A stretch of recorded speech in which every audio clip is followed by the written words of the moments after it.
Другая кніга Параліпаменон, раздзел 25. 25 гадоў меў Амазія, калі стаў царом, і 29 гадоў цараваў у Іерусаліме. Імя маці яго Йоадэн з Іерусаліма. І рабіў ён справядлівае перад абліччам Господа, але не са шчырым сэрцам. І калі ён убачыў, што ўмацаваў сваю ўладу, то забіў паміж паслугачоў сваіх тых, якія забілі бацьку яго, цара, але не забіў іх сыноў згодна з тым, што напісана ў кнізе закону Майсея, дзе загадаў Господ, кажучы: «Хай не будуць забітыя бацькі за сыноў, а не сыны за сваіх бацькоў, але кожны памрэ за свой грэх». Такім чынам сабраў Амазія жыхароў Юдэі і паставіў іх па родах тысячнікамі і сотнікамі для ўсёй Юдэі ды Беньяміна. І далей палічыў ён усіх ад 20 гадоў і вышэй, і выявіў 300 000 юнакоў, здатных да бою і трымаючых дзіду і шчыт. Прытым наняў з Ізраэля 100 000 баявых ваяроў за 100 талентаў срэбра. А прыйшоў да яго чалавек Божий і кажа: «О, цар, хай не ідзе з табой войска Ізраэля, бо Господ не з Ізраэлем, а не з ніводным сынам Ефраіма. Калі думаеш, што войны абапіраюцца на сілу войска, то Бог дасць ворагам перамогу над табою, у моцы бо Божай і дапамагаць, і да ўцёку змушаць». Ды сказаў Амазія чалавеку Божаму: «Дык што станецца са 100 талентамі, якія я выдаў ваярам Ізраэля?» І чалавек Божы адказаў яму: «Господ мае моц даць табе значна больш за гэта». Такім чынам Амазія раздзяліў войска, што прыйшло да яго з Ефраіма, каб вярнуліся ў свае мясціны.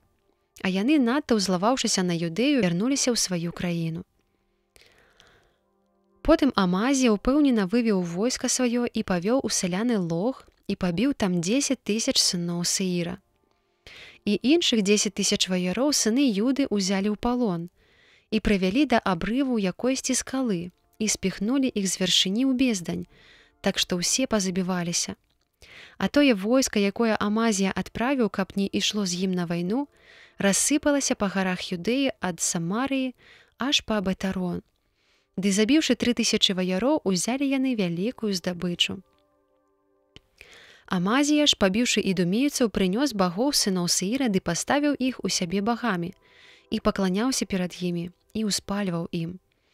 З гэтае прычыны разгневаўся Господ на Амазію, ды паслаў да яго прарока, каб сказаў яму: «Чаму пакланяешся багам, якія не абаранілі свайго народа ад тваёй рукі?» І калі ён гэта яму казаў, той адказаў яму: «Ці ж мы зрабілі цябе дарадчыкам цара? Перастань, каб не забіў я цябе». І перастаў прарок, сказаўшы: «Але я ведаю, што рашыў Бог забіць цябе, бо ты зрабіў такое і не паслухаў маёй парады». Такім чынам Амазія, цар Юдэі, параіўшыся, паслаў да Йоаса, сына Йоахаза, сына Егу, цара Ізраэля, сказаць: «Прыйдзі, пабачымся». А ён паслаў вестуна сказаць: «Церн на Лібане пераслаў кедру на Лібане такую просьбу: дай дачку сваю за жонку майму сыну. І вось дзікія звяры, што былі на Лібане, прабеглі і патапталі церн. Ты сказаў: пабіў эдомцаў, і таму падымаецца сэрца тваё ў пыхлівасць. Сядзі ў сваім доме, нашто выклікаеш бяду на сябе, каб упаў і ты, і Юдэя з табою?»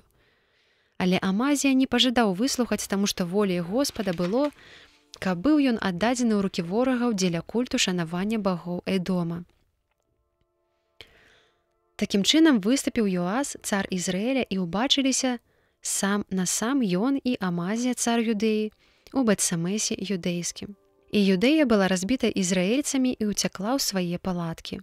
Амазію ж, цара Юдэі, сына Йоаса, сына Йоахаза, схапіў у Бет-Самесе Йоас, цар Ізраэля, ды завёў яго ў Іерусалім і разваліў мур яго ад брамы Ефраіма аж да брамы вуглавой на 400 локцяў.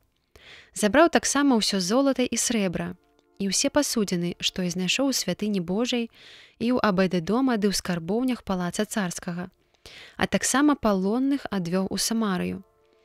А Амазія, сын Йоаса, цар Юдэі, жыў яшчэ 15 гадоў па смерці Йоаса, сына Йоахаза, цара Ізраэля. А астатнія дзеянні Амазіі ад першых да апошніх запісаны ў кнізе цароў Юдэі і Ізраэля. Ад часу, калі Амазія адвярнуўся ад Господа, зрабілі змову супраць яго ў Іерусаліме. І калі ён уцёк у Лахіс, паслалі за ім у Лахіс і там забілі яго. І перавезлі яго коньмі і пахавалі з бацькамі яго ў горадзе Давіда.